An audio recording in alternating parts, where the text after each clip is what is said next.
issue is not new. It's I think it's as a result of the lacuna we have in the law, which is it's an attempt to address that by trying to get the federal audit bill passed. As the law stands now, even constitutionally, the Auditor General of the Federation, has serious limitations as to how far he can go in ensuring that these MDAs present their audited bills. In fact, part of the Constitution actually ties his hands. So people are hiding under that lacuna not to do their whatever. Having said that, I think part of the problem, apart from the legal challenges that his office has, is the fact that he's also not being funded. We have a country that more or less focuses more on what happens after a crime has been committed, using EFCC, ICPC, and so on, rather than focus on prevention. If you make the financial and transactional atmosphere so tight that people cannot see a loophole in which to steal money, then people will give up. When you go to other countries that are very high on the corruption scale, like Singapore, Scandinavian countries, it's not that the people there are saints. No, the underlying structure surrounding these transactions calls for transparency, and it's so difficult for you to manipulate the system that it's not worth your while. Even if you do it, you will not succeed. They will catch you at that stage. But when you now leave it open, even if you bring a Singaporean here and take him to an MDA, and he sees how lax, how very loose our financial regulations are, there's temptation. So we are calling for more funding for the Office of the Auditor General so that he can do what he's supposed to do. When you have a budget of almost 12 trillion and you take 4 billion naira and give it to somebody to oversight a 11 trillion budget, there's a problem. From a percentage perspective, that's probably the lowest you'll see anywhere in the world. So we need to ensure that the Auditor General is empowered to ensure that he ensures he has personnel in most of these MDAs, and to ensure that he has the capacity to compel compliance with external relations. So we reduce the work that the ICPC and the EFCC and all these other agencies, they get most of the funding, 150 billion naira, to go after criminals who have stolen 10, 15 billion naira. And you know how it is. In this country, if you have that kind of money, it's going to be very, very difficult to bring you to book. So I think our focus is to try to get the federal audit bill passed and ensure that we now have a regimen that is very, very difficult to manipulate. If you do that, if you make it very difficult for the money to go out in the first place, I think it will go a long way in this our fight for corruption. Yes, and distinguished in line with the fact that the audit system should be a major driver of the war against corruption. Don't you think, yes, we agree you are trying to amend the Act. Don't you think the National Assembly should take play the front role in ensuring that even the audit office, the National Auditor General of the Federation, enjoys a first line charge, so that you can maybe possibly amend the Constitution to give that responsibility, give that privilege to the office of the Auditor General of the Federation, because you can enforce it if you put it in the Constitution. Sure. That is what I'm saying. Part of the proposals in that amended law call for that. Proper funding for Auditor General, create a Deputy Auditor General's office, create a systematic approach to auditing, and then create an atmosphere that will move most of our transactions offline and move them online. You understand what I'm saying? Once we embrace e-governance, we take out the human element from most of these transactions. You will find that you leave an audit trail, and you'll find it very, very difficult for whatever.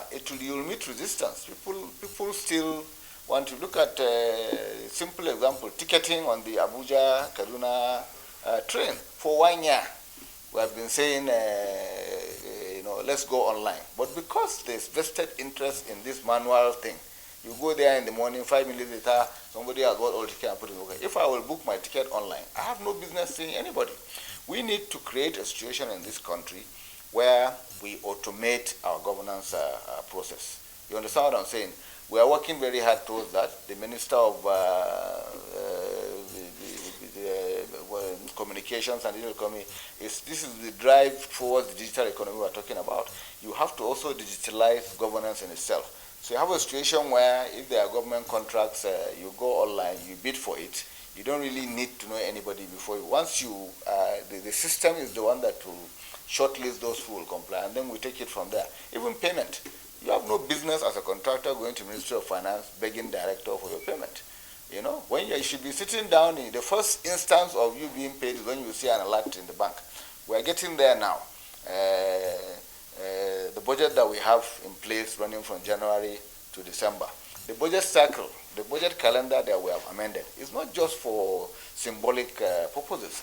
This budget calendar will bring into force a lot of the laws, you know, that are in place that cannot be implemented because there's no budget calendar. The, what do you call it, annual cash plan by the Minister of Finance, the disbursement schedule, the quarterly budget report. Every month, if before the budget starts, she's supposed to give us the expected expenditure, the cash plan for the year. And then she's going to give us a disbursement schedule that every month we have 11 trillion, divided into 12, 900 billion per month. Every month, every quarter, we are going to release such. If there is a shortfall in that payment, then we know there's a problem.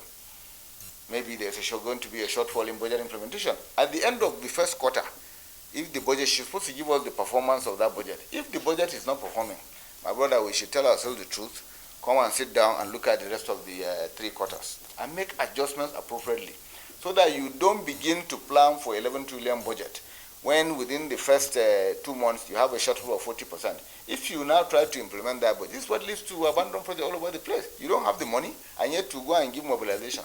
That mobilization is the only thing the contractor will see. So these are some of the things that we are talking about. Now, every single day, the Ministry of Finance publishes online all payments above 5 million. All payments. This is a start. If I have a job in NTA and the Director General is telling me that we don't have money, and I see that they are getting money, I will immediately be alerted. And I'll go there and see, because if not, my subcontractors will also be disturbed. This level of transparency is what we need.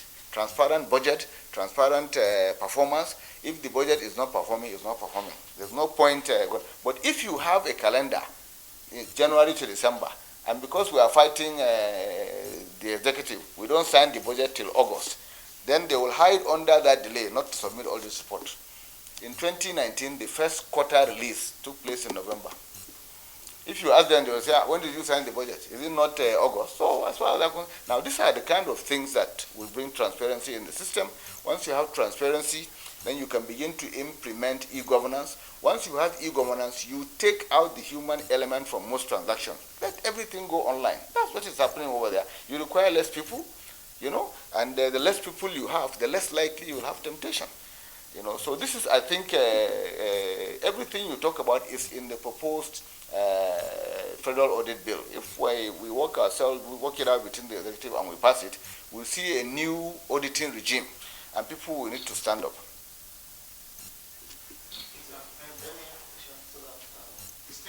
Yeah. Something has been bothering me about the budget. That's the budget of the national. Yeah. For quite a long time, except in the late Senate, the National Assembly. Why is this difficult for National Assembly to give details of the budget? Because except the service-wide vote of the president, that is not allocation, that is not, these details are not there in the budget. All of the details about the budget allocation are there.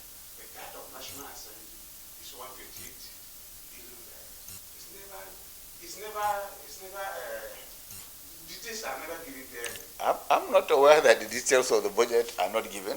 It was these details that gave rise to this controversial issue of 20-something billion meant for renovation. If the details are not there, how will you people know? My distinguished, the 37 billion naira for the renovation of the National Assembly is there intact under FCTA. It is then the 128 billion intact. So it is none is affecting the other. Yeah. So none is affecting the other. The 158 billion naira for National Assembly, it is another there. No. I don't know why the details are not there. You're going to have to ask maybe members of the Appropriation Committee or the chairman. You understand? I can't give you details about the budget, of which I'm not privy to, and I was not part in its, putting together. This is something that was, you need to forward your question to the appropriate quarter. I have no idea what the details are myself. I can give you details of budget for the committees for which I sit, because they brought it before us and they defended it. You understand what I'm saying? But the details of the National Assembly will probably be with the Appropriation Committee. They know what goes into where. So maybe you direct your questions to the chairman. Okay. Finally, okay. Distinguished. The Committee on Public Accounts. Yeah. Again,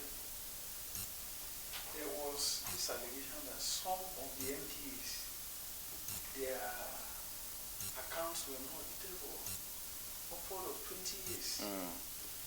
Is that not an indictment on the Nigerian system?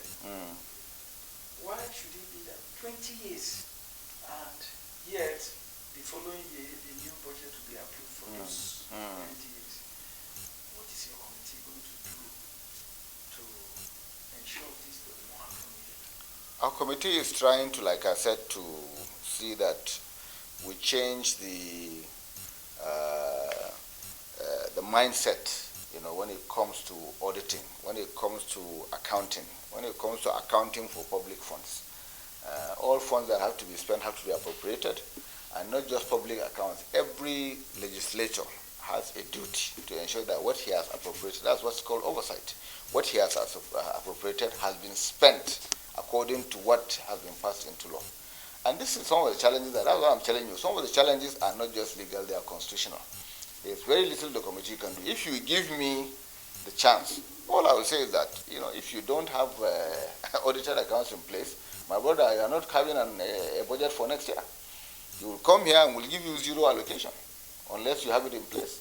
But some of these entities are sensitive. Some of them have to do with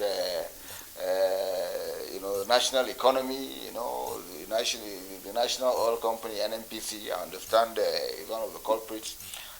So there's little you can do unless these are some of the institutions that we're trying to put in the new federal audit bill. All these things will be in place if we legislate it and now make it a law that if you like, you go to the United Kingdom. It's unheard of. It's unheard of. 6 months by March, April, you haven't submitted your audited accounts. Nobody will talk to you. But what it means that you're not going to get a kobo to spend until you comply. And that is the way it's supposed to be. That's the way it's like an advance. You are giving an advance, make a case for it, go and retire it at the end of the year, and let's know what has happened. There are rules and regulations. We have accounting principles, we have accounting codes that we have accepted. So for God's sake, if you don't do the right thing, that means you cannot be entrusted with another amount of money for you to go and spend. You haven't told us what you did with the last whatever. But that is the situation we have in place. But there are limitations on the Auditor General himself. You understand what I'm saying? There are limitations on the Public Accounts Committee. Go to our meeting room.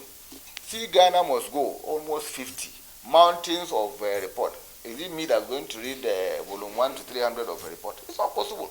Now, this is where I'm telling you we need to digitize. We need to embrace e-governance. A situation where instead of getting these things, we do it in a format that I can access it here, cross-check, pass it back to the Auditor General, take it to my chairman. You understand what I'm saying? The external auditor will look at it.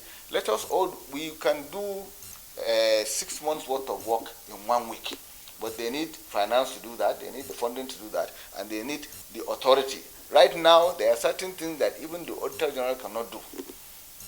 But once we have a change in the law, that there are punitive measures for people who don't do it, even the Auditor General himself has he submitted the annual audit. It's about 2 years behind. We're just getting, I think, 2016 and 2017 now. to whatever. Did you have a huge backlog of almost 2 years because of the fact that he was also struggling to get all these MDAs to submit to him. And even the ones you submit, you find that there are gaps. After waiting for 1 year, you have no choice but to just put 0 there or nil and submit it to us. And then we sit down here lamenting. Then these same people will come to defend the 2020 budget. And there's nothing we can do. There has to be punitive action. There has to be punitive action.